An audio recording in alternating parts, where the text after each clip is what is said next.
Irving's Rip Van Winkle.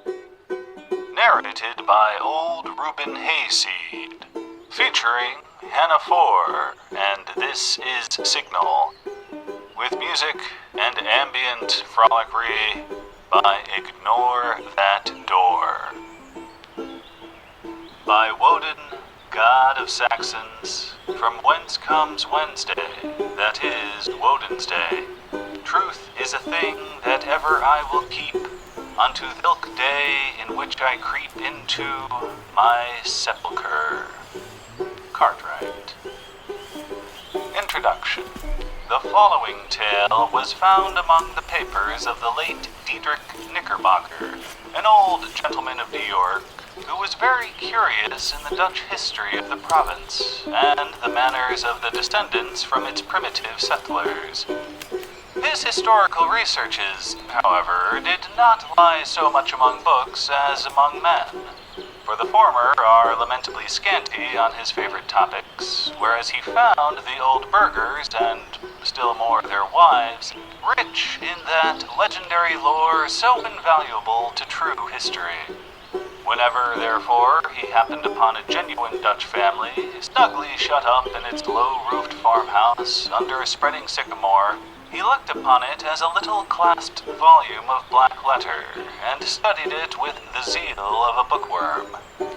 The results of all these researches was a history of the province during the reign of the Dutch governors, which he published some years since. There have been various opinions as to the literary character of his work, and, to tell the truth, it is not a whit better than it should be. Its chief merit is its scrupulous accuracy, which indeed was a little questioned on its first appearance, but has since been completely established, and it is now admitted into all historical collections as a book of unquestionable authority. The old gentleman died shortly after the publication of his work, and now that he is dead and gone, it cannot do much harm to his memory to say that his time might have been much better employed in weightier labors. He, however, was apt to ride his hobby in his own way, and though it did now and then kick up the dust a little in the eyes of his neighbors, and grieve the spirit of some friends, for whom he felt the truest deference and affection, yet his errors and follies are remembered more in sorrow than anger, and it begins to be suspected that he never intended to injure or offend. But however his memory may be appreciated by critics, it is still held dear by many folks whose good opinion is well worth having, particularly by certain biscuit bakers who have gone so far as to imprint his likeness on their New Year cakes, and have thus given him a chance for immortality, almost equal to the being stamped on a Waterloo medal, or a Queen Anne's farthing. Whoever has made a voyage up the Hudson must remember the Catskill Mountains. They are a dismembered branch of the great Appalachian family, and are seen away to the west of the river, swelling up to a noble height, and lording it over the surrounding country. Every change of season, every change of weather, indeed every hour of the day, produces some change in the magical hues and shapes of these mountains, and they are regarded by all the good wise, far and near, as perfect barometers. When the weather is fair and settled, they are clothed in blue and purple, and print their bold outlines on the clear evening sky. But sometimes, when the rest of the landscape is cloudless, they will gather a hood of gray vapors about their summits, which, in the last rays of the setting sun, will glow and light up like a crown of glory. At the foot of these fairy mountains, the voyager may have descried the light smoke curling up from a village, whose shingle roofs gleam among the trees, just where the blue tints of the upland melt away into the fresh green of the nearer landscape. It is a little village of great antiquity, having been founded by some of the Dutch colonists in the early times of the province, just about the beginning of the government of good Peter Stuyvesant, may he rest in peace. And there were some of the houses of the original settlers standing within a few years, built of small yellow bricks brought from Holland, having latticed windows and gable fronts surmounted with weathercocks. In that same village, and in one of these very houses, which, to tell the precise truth, was sadly time-worn and weather-beaten, there lived, many years since, while the country was yet a province of Great Britain, a simple, good-natured fellow of the name of Rip Van Winkle. He was a descendant of the Van Winkles who figured so gallantly in the chivalrous days of Peter Stuyvesant, and accompanied him to the siege of Fort Christina. He inherited, however, but little of the martial character of his ancestors. I have observed that he was a simple, good-natured man. He was, moreover, a kind neighbor, and an obedient, henpecked husband. Indeed, to the latter circumstance might be owing that meekness of spirit which gained him such universal popularity. For those men are apt to be obsequious and conciliating abroad, who are under the discipline of shrews at home. Their tempers, doubtless, are rendered pliant and malleable in the fiery furnace of domestic tribulation. And a curtain lecture is worth all the sermons in the world for teaching the virtues of patience and long-suffering. A termagant wife may, therefore, in some respects, be considered a tolerable blessing. And if so, Rip Van Winkle was thrice blessed. Certain it is that he was a great favorite among all the good wives of the village, who, as usual with the amiable sex, took his part in all family squabbles, and never failed, whenever they talked those matters over in their evening gossipings, to lay all the blame on Dame Van Winkle. The children of the village, too, would shout with joy whenever he approached. He assisted at their sports, made their playthings, taught them to fly kites and shoot marbles, and told them long stories of ghosts, witches, and Indians. Whenever he went dodging about the village, he was surrounded by a troop of them, hanging on his skirts, clambering on his back, and playing 1,000 tricks on him with impunity. And not a dog would bark at him throughout the neighborhood. The great error in Rip's composition was an insuperable aversion to all kinds of profitable labor. It could not be for want of assiduity or perseverance, for he would sit on a wet rock with a rod as long and heavy as a Tartar's lance, and fish all day without a murmur, even though he should not be encouraged by a single nibble. He would carry a fowling piece on his shoulder for hours together, trudging through woods and swamps and uphill and down dale to shoot a few squirrels or wild pigeons. He would never refuse to assist a neighbor even in the roughest toil, and was a foremost man in all country frolics for husking Indian corn or building stone fences. The women of the village, too, used to employ him to run their errands and to do such little odd jobs as their less obliging husbands would not do for them. In a word, Rip was ready to attend to anybody's business but his own. But as to doing family duty and keeping his farm in order, he found it impossible. In fact, he declared it was of no use to work on his farm. It was the most pestilent little piece of ground in the whole country. Everything about it went wrong in spite of him. His fences were continually falling to pieces. His cow would either go astray or get among the cabbages. Weeds were sure to grow quicker in his fields than anywhere else. The rain always made a point of setting in just as he had some outdoor work to do, so that though his patrimonial estate had dwindled away under his management acre by acre until there was little more left than a mere patch of Indian corn and potatoes, yet it was the worst conditioned farm in the neighborhood. His children, too, were as ragged and wild as if they belonged to nobody.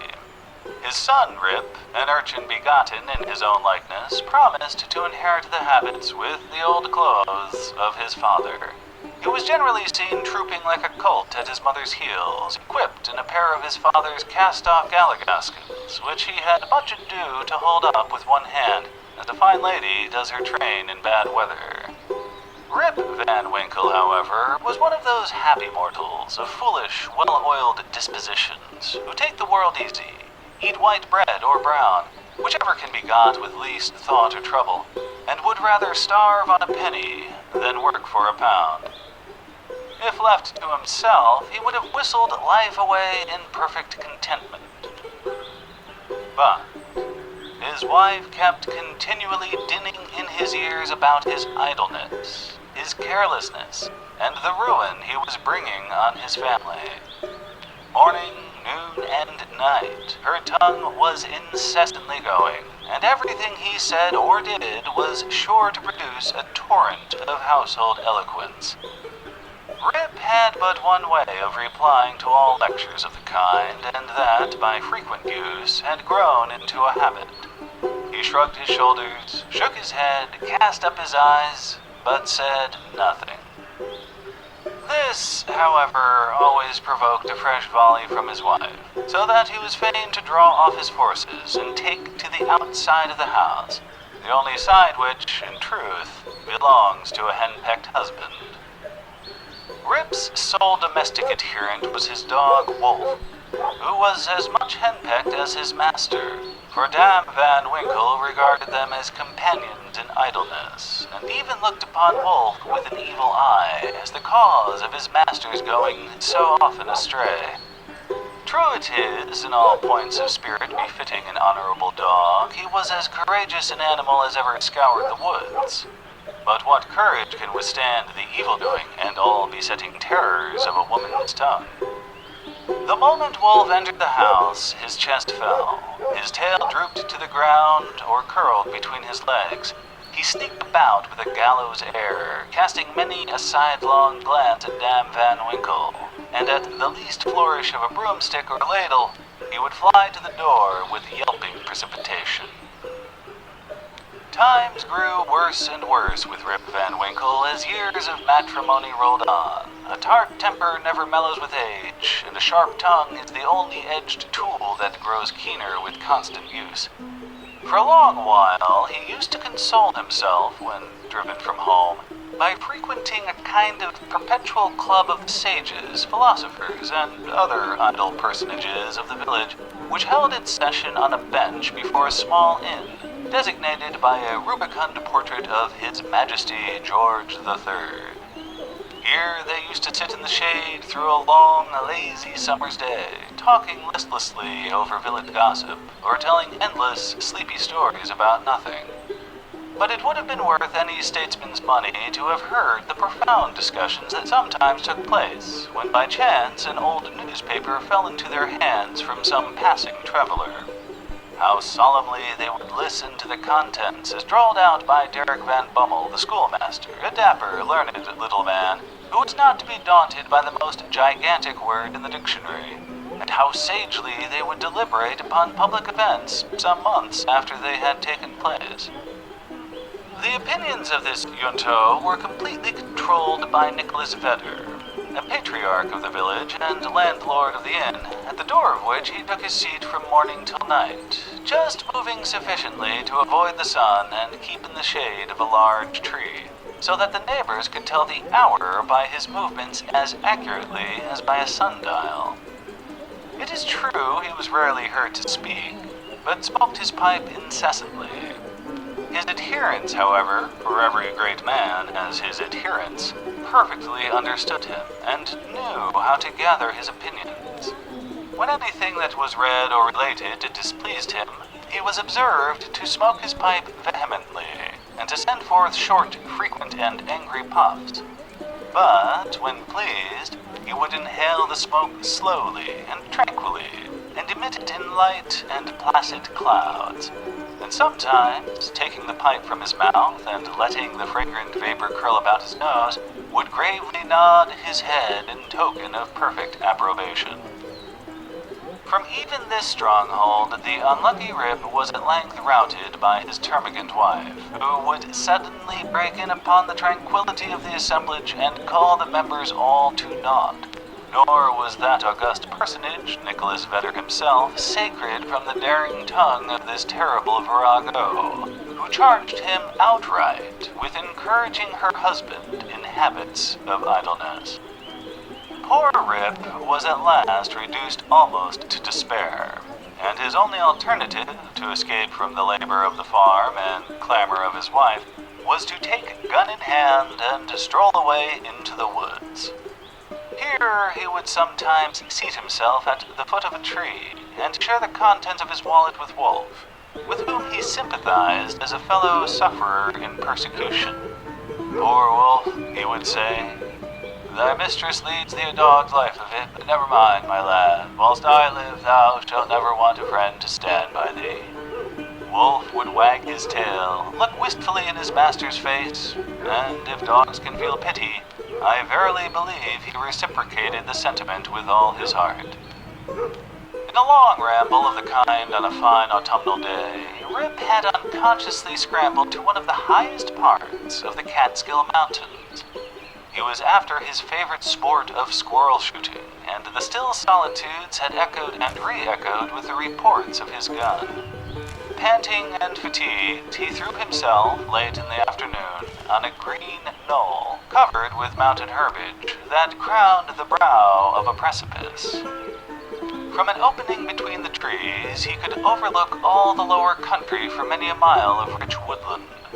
He saw at a distance the lordly Hudson, far, far below him, moving on its silent but majestic course with the reflection of a purple cloud or the sail of a lagging bark, here and there sleeping on its glassy bosom, and at last losing itself in the blue highlands. On the other side, he looked down into a deep mountain glen, wild, lonely, and shagged, the bottom filled with fragments from the impending cliffs, and scarcely lighted by the reflected rays of the setting sun. For some time, Rip lay musing on this scene. Evening was gradually advancing. The mountains began to throw their long blue shadows over the valleys. He saw that it would be dark long before he could reach the village, and he heaved a heavy sigh when he thought of encountering the terrors of Dame Van Winkle.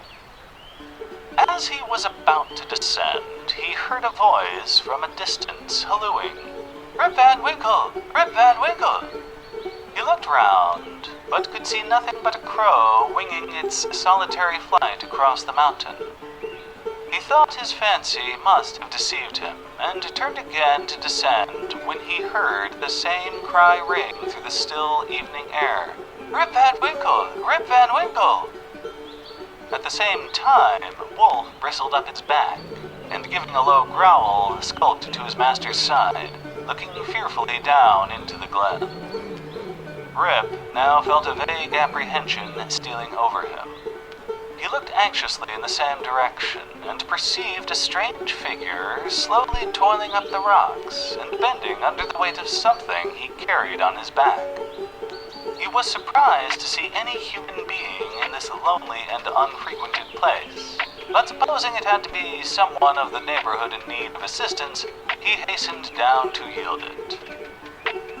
On nearer approach, he was still more surprised at the singularity of the stranger's appearance.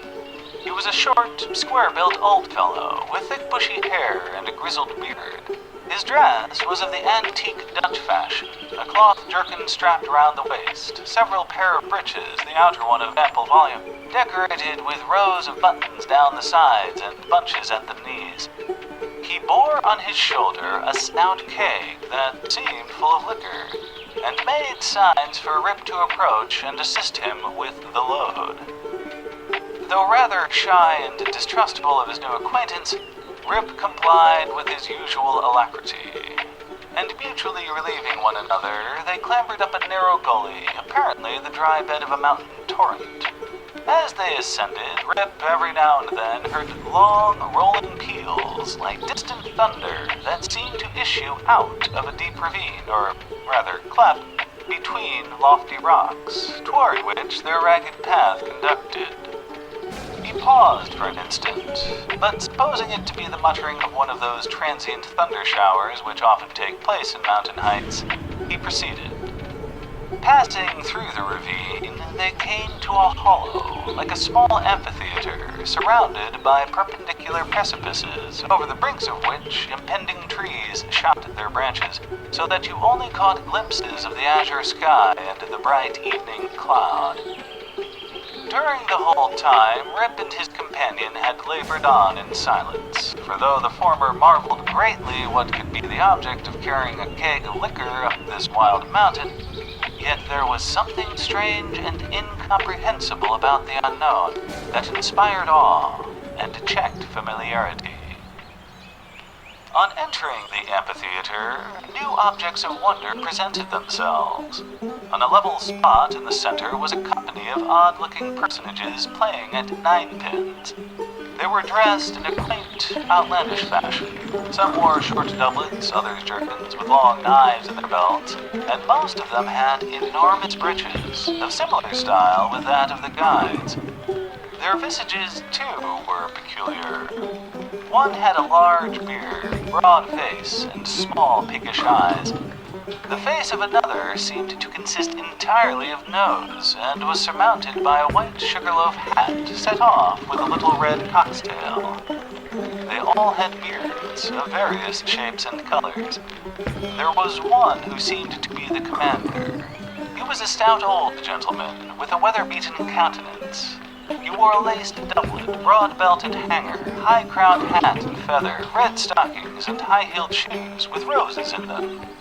The whole group reminded Rip of the figures in an old Flemish painting in the parlor of Dominie van Schuyck, the village parson, and which had been brought over from Holland at the time of the settlement. What seemed particularly odd to Rip was that these folks were evidently amusing themselves, yet they maintained the gravest faces, the most mysterious silence, and were, withal, the most melancholy party of pleasure he had ever witnessed. Nothing interrupted the stillness of the scene but the noise of the balls, which, whenever they were rolled, echoed along the mountains like rumbling peals of thunder. As Rip and his companion approached them, they suddenly desisted from their play and stared at him with such fixed, statue-like gaze and such strange, uncouth, lackluster countenances that his heart turned within him, and his knees smote together. His companion now emptied the contents of the keg in large flagons and made signs to him to wait upon the company. He obeyed with fear and trembling. They quaffed the liquor in profound silence, and then returned to their game. By degrees, Rip's awe and apprehension subsided. He even ventured, when no eye was fixed upon him, to taste the beverage, which he found had much of the flavor of excellent Hollands. He was naturally a thirsty soul, and was soon tempted to repeat the draught. One taste provoked another, and he reiterated his visits to the flagon so often that at length his senses were overpowered. His eyes swam in his head. His head gradually declined, and he fell into a deep sleep.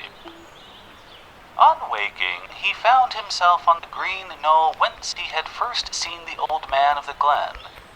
He rubbed his eyes. It was a bright, sunny morning. The birds were hopping and twittering among the bushes, and the eagle was wheeling aloft and breasting the pure mountain breeze. Surely, thought Rip, I have not slept here all night. He recalled the occurrences before he fell asleep. The strange man with a keg of liquor, the mountain ravine, the wild retreat among the rocks, the woebegone party at ninepins, the flagon. Oh, that flagon, that wicked flagon, thought Rip. What excuse shall I make to damn that Winkle? He looked round for his gun, but in place of the clean, well-oiled fowling piece, he found an old firelock lying by him, the barrel encrusted with rust, the lock falling off, and the stock worm-eaten. He now suspected that the grave roisterers of the mountains had put a trick upon him, and, having dosed him with liquor, had robbed him of his gun. Wolf, too, had disappeared, but he might have strayed away after a squirrel or partridge. He whistled after him and shouted his name, but all in vain. The echoes repeated his whistle and shout, but no dog was to be seen. He determined to revisit the scene of last evening's gamble, and if he met with any of the party, to demand his dog and gun. As he rose to walk, he found himself stiff in the joints and wanting in his usual activity. These mountain beds do not agree with me, thought Rip, and if this frolic should lay me up with a fit of the rheumatism, I shall have a blessed time with damn Van Winkle. With some difficulty, he got down into the glen. He found the gully up which he and his companion had ascended the preceding evening. But to his astonishment, a mountain stream was now foaming down it, leaping from rock to rock, and filling the glen with babbling murmurs. He, however, made shift to scramble up its sides, working his toilsome way through thickets of birch, sassafras, and witch hazel, and sometimes tripped up or entangled by the wild grapevines that twisted their coils or tendrils from tree to tree, and spread a kind of network in his path. At length, he reached to where the ravine had opened through the cliffs to the amphitheater, but no traces of such opening remained. The rocks presented a high, impenetrable wall, over which the torrent came tumbling in a sheet of feathery foam, and fell into a broad, deep basin, black from the shadows of the surrounding forest. Here, then, poor Rip was brought to a stand. He again called and whistled after his dog. He was only answered by the cawing of a flock of idle crows, sporting high in the air about a dry tree that overhung a sunny precipice, and who, secure in their elevation, seemed to look down and scoff at the poor man's perplexities. What was to be done? The morning was passing away, and Rip felt famished for want of his breakfast. He grieved to give up his dog and gun. He dreaded to meet his wife. But it would not do to starve among the mountains. He shook his head, shouldered the rusty firelock, and with a heart full of trouble and anxiety, turned his steps homeward. As he approached the village, he met a number of people, but none of whom he knew, which somewhat surprised him, for he had thought himself acquainted with everyone in the country round. Their dress, too, was of a different fashion from that to which he was accustomed. They all stared at him with equal marks of surprise, and whenever they cast their eyes upon him, invariably stroked their chins. The constant recurrence of this gesture induced Rip, involuntarily, to do the same, when, to his astonishment, he found his beard had grown a foot long. He had now entered the skirts of the village. A troop of strange children ran at his heels, hooting after him and pointing at his gray beard. The dogs, too, not one of whom he recognized for an old acquaintance, barked at him as he passed. The very village was altered. It was larger and more populous. There were rows of houses which he had never seen before, and those which had been his familiar haunts had disappeared. Strange names were over the doors, strange faces at the windows. Everything was strange. His mind now misgave him. He began to doubt whether both he and the world around him were not bewitched. Surely this was his native village, which he had left but the day before. There stood the Catskill Mountains. There ran the Silver Hudson at a distance. There was every hill and dale precisely as it had always been. Rip was sorely perplexed. That flagon last night, thought he, has huddled my poor head sadly. It was with some difficulty that he found the way to his own house, which he approached with silent awe, expecting every moment to hear the shrill voice of Dame Van Winkle. He found the house gone to decay. The roof had fallen in, the windows shattered, and the doors off the hinges. A half-starved dog that looked like Wolf was skulking about it. Rip called him by name, but the cur snarled, showed his teeth, and passed on. This was an unkind cut indeed. "My very dog," sighed poor Rip, "has forgotten me." He entered the house, which, to tell the truth, Dame Van Winkle had always kept in neat order. It was empty, forlorn, and apparently abandoned. This desolateness overcame all his connubial fears. He called loudly for his wife and children. The lonely chambers rang for a moment with his voice, and then all again was silence. He now hurried forth and hastened to his old resort, the village inn. But it too was gone. A large, rickety wooden building stood in its place, with great gaping windows, some of them broken and mended with old hats and petticoats, and over the door was painted, "The Union Hotel," by Jonathan Doolittle.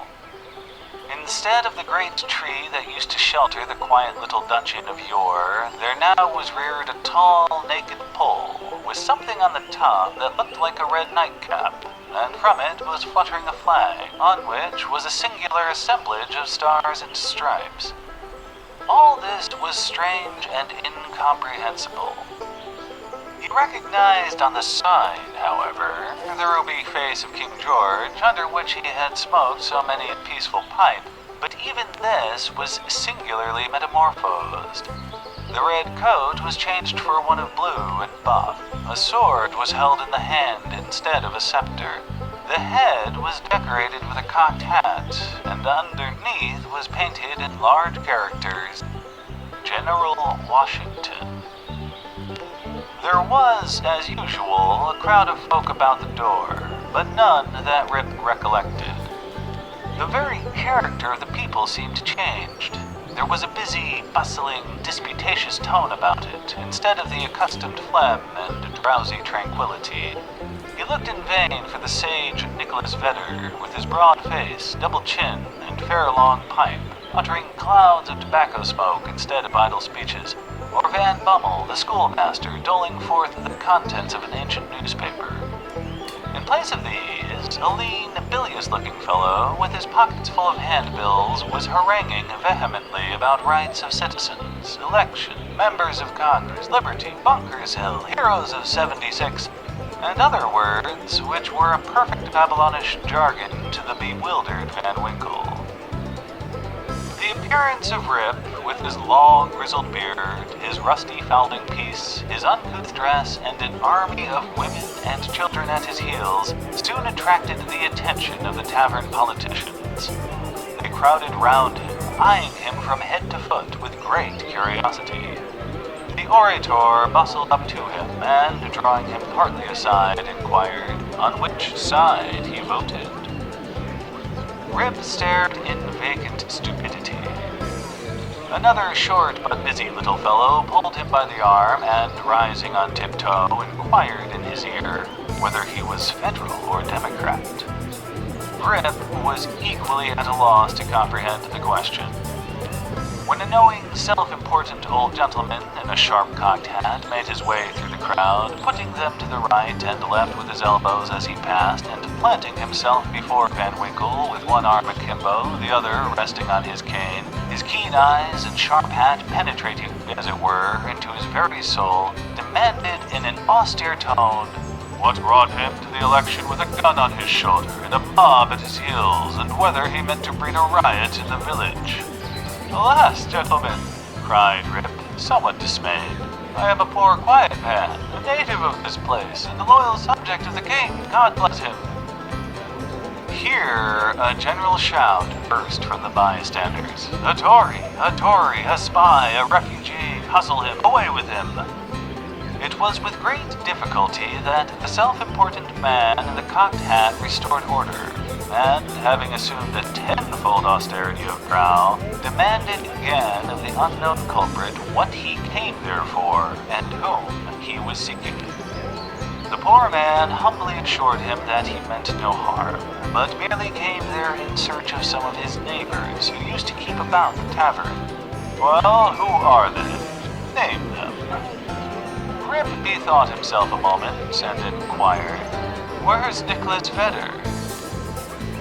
There was a silence for a little while, when an old man replied in a thin, piping voice. Nicholas Vedder, why, he is dead and gone these 18 years. There was a wooden tombstone in the churchyard they used to tell all about him, but that's rotten and gone too. Where's Brock Dutcher? Oh, he went off to the army in the beginning of the war. Some say he was killed at the storming of Stony Point. Others say he was drowned in the squall at the foot of Antony's Nose. I don't know. He never came back again. Where's Van Bummel, the schoolmaster? He went off to the wars too. He was a great militia general and is now in Congress. Rip's heart died away at hearing of these sad changes in his home and friends, and finding himself thus alone in the world. Every answer puzzled him too, by treating of such enormous lapses of time and of matters which he could not understand. War, Congress, Stony Point. He had no courage to ask after any more friends, but cried out in despair, "Does nobody here know Rip Van Winkle?"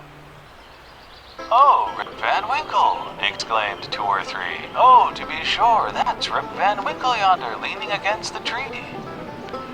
Rip looked and beheld a precise counterpart of himself as he went up the mountain, apparently as lazy and certainly as ragged. The poor fellow was now completely confounded. He doubted his own identity and whether he was himself or another man. In the midst of his bewilderment, the man in the cocked hat demanded who he was and what was his name. "God knows," exclaimed he, at his wit's end. "I'm not myself, I'm somebody else. That's me yonder. No, that's somebody else got into my shoes. I was myself last night, but I fell asleep on the mountain, and they've changed my gun, and everything's changed, and I can't tell what's my name or who I am." The bystanders began now to look at each other, nod, wink significantly, and to tap their fingers against their foreheads. There was a whisper also about securing the gun and keeping the old fellow from doing mischief, at the very suggestion of which the self-important man in the cocked hat retired with some precipitation. At this critical moment, a fresh, comely woman pressed through the throng to get a peep at the gray-bearded man. She had a chubby child in her arms, which, frightened at his looks, began to cry. "Hush, Rip!" cried she. "Hush, you little fool! The old man won't hurt you." The name of the child, the air of the mother, the tone of her voice, all awakened a train of recollections in his mind. "What is your name, my good woman?" asked he. "And your father's name?" Poor old man. Rip Van Winkle was his name, but it's 20 years since he went away from his home with his gun and never has been heard from since.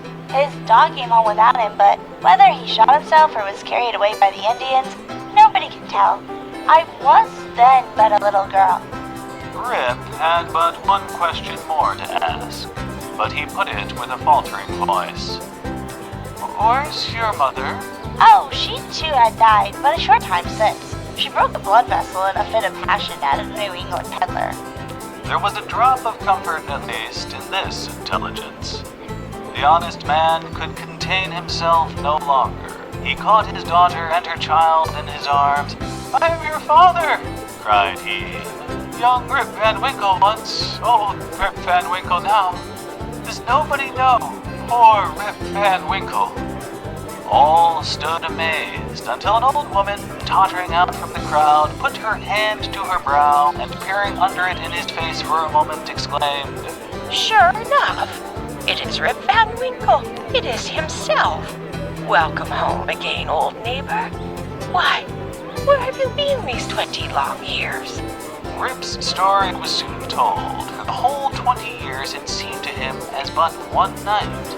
The neighbors stared when they heard it. Some were seen to wink at each other and put their tongues in their cheeks.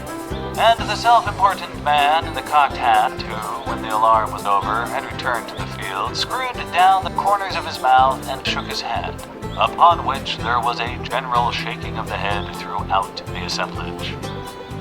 It was determined, however, to take the opinion of old Peter Vanderdonk, who was seen slowly advancing up the road. He was a descendant of the historian of that name, who wrote one of the earliest accounts of the province. Peter was the most ancient inhabitant of the village, and well versed in all the wonderful events and traditions of the neighborhood. He recollected Rip at once, and corroborated his story in the most satisfactory manner. He assured the company that it was a fact handed down from his ancestor the historian that the Catskill Mountains had always been haunted by strange beings. That it was affirmed that the great Hendrik Hudson, the first discoverer of the river and country, kept a kind of vigil there every 20 years with his crew of the Half Moon, being permitted in this way to revisit the scenes of his enterprise and keep a guardian eye upon the river and the great city called by his name. That his father had once seen them in their old Dutch dresses playing at ninepins in a hollow of the mountain, and that he himself had heard one summer afternoon the sound of their balls like distant peals of thunder. To make a long story short, the company broke up and returned to the more important concerns of the election. Rip's daughter took him home to live with her. She had a snug, well-furnished house and a stout, cheery farmer for a husband, whom Rip recollected for one of the urchins that used to climb upon his back. As to Rip's son and heir, who was the ditto of himself, seen leaning against the tree, he was employed to work on the farm, but evinced an hereditary disposition to attend to anything else but his business. Rip now resumed his old walks and habits. He soon found many of his former cronies, though all rather the worse for the wear and tear of time, and preferred making friends among the rising generation, with whom he soon grew into great favor. Having nothing to do at home, and being arrived at that happy age when a man can be idle with impunity, he took his place once more on the bench at the inn door, and was reverenced as one of the patriarchs of the village, and a chronicle of the old times before the war. It was some time before he could get into the regular track of gossip, or could be made to comprehend the strange events that had taken place during his torpor. How that there had been a revolutionary war, that the country had thrown off the yoke of old England, and that, instead of being a subject of His Majesty George III, he was now a free citizen of the United States. Rip, in fact, was no politician. The changes of states and empires made but little impression on him. But there was one species of despotism under which he had long grown. That was petticoat government. Happily, that was at an end. He had got his neck out of the yoke of matrimony and could go in and out whenever he pleased, without dreading the tyranny of Dame Van Winkle. Whenever her name was mentioned, however, he shook his head, shrugged his shoulders, and cast up his eyes, which might pass either for an expression of resignation to his fate, or joy at his deliverance. He used to tell his story to every stranger that arrived at Mr. Doolittle's hotel. He was observed at first to vary on some points every time he told it, which was doubtless owing to his having so recently awakened.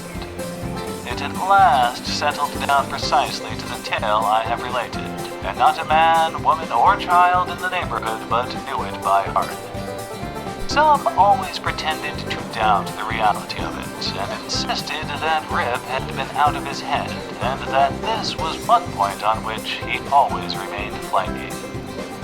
The old Dutch inhabitants, however, almost universally gave it full credit. Even to this day, they never hear a thunderstorm of a summer afternoon about the Catskill, but they say Hendrik Hudson and his crew are at their game of ninepins, and it is a common wish of all henpecked husbands in the neighborhood, when life hangs heavy on their hands, that they might have a quieting draught out of Rip Van Winkle's flagon. Note: the foregoing tale, one would suspect, had been suggested to Mr. Knickerbocker by a little German superstition about the Emperor Frederick der Rothbart and the Kiphauser Mountain. The subjoined note, however, which he had appended to the tale, shows that is an absolute fact, narrated with his usual fidelity. The story of Rip Van Winkle may seem incredible to many, but nevertheless I give it my full belief, for I know the vicinity of our Dutch settlements to have been very subject to marvelous events and appearances. Indeed, I have heard many stranger stories than this in the villages along the Hudson, all of which were too well authenticated to admit of a doubt. I have even talked with Rip Van Winkle myself, who, when last I saw him, was a very venerable old man, and so perfectly rational and consistent on every other point, that I think no conscientious person could refuse to take this into the bargain. Nay, I have seen a certificate on the subject taken before a country justice and signed with a cross in the justice's own handwriting. The story, therefore, is beyond the possibility of doubt. DK. Postscript. The following are traveling notes from a memorandum book of Mr. Knickerbocker. The Cattsburg, or Catskill Mountains, have always been a region full of fable. The Indians considered them the abode of spirits who influenced the weather, spreading sunshine or clouds over the landscape and sending good or bad hunting seasons. They were ruled by an old squaw spirit, said to be their mother. She dwelt on the highest peak of the Catskills and had charge of the doors of day and night to open and shut them at the proper hour. She hung up the new moons in the skies and cut up the old ones into stars. In times of drought, if properly propitiated, she would spin light summer clouds out of cobwebs and morning dew and send them off from the crest of the mountain, flake after flake, like flakes of carded cotton, to float in the air until, dissolved by the heat of the sun, they would fall in gentle showers, causing the grass to spring, the fruits to ripen, and the corn to grow an inch in an hour. If displeased, however, she would brew up clouds black as ink, sitting in the midst of them like a bottle-bellied spider in the midst of its web.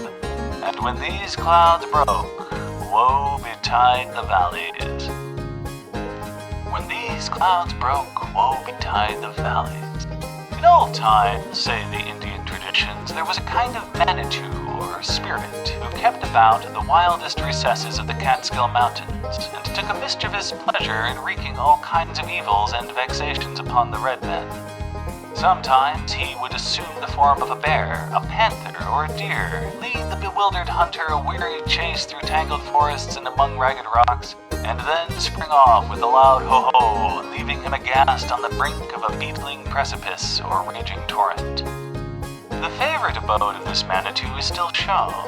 It is a great rock or cliff on the loneliest part of the mountains, and from the flowering vines which clamber about it and the wild flowers which abound in its neighborhood, it is known by the name of the Garden Rock. Near the foot of it is a small lake, the haunt of the solitary bittern, with water snakes basking in the sun on the leaves of the pond lilies which lie on the surface. This place was held in great awe by the Indians, insomuch that the boldest hunter would not pursue his game within its precincts.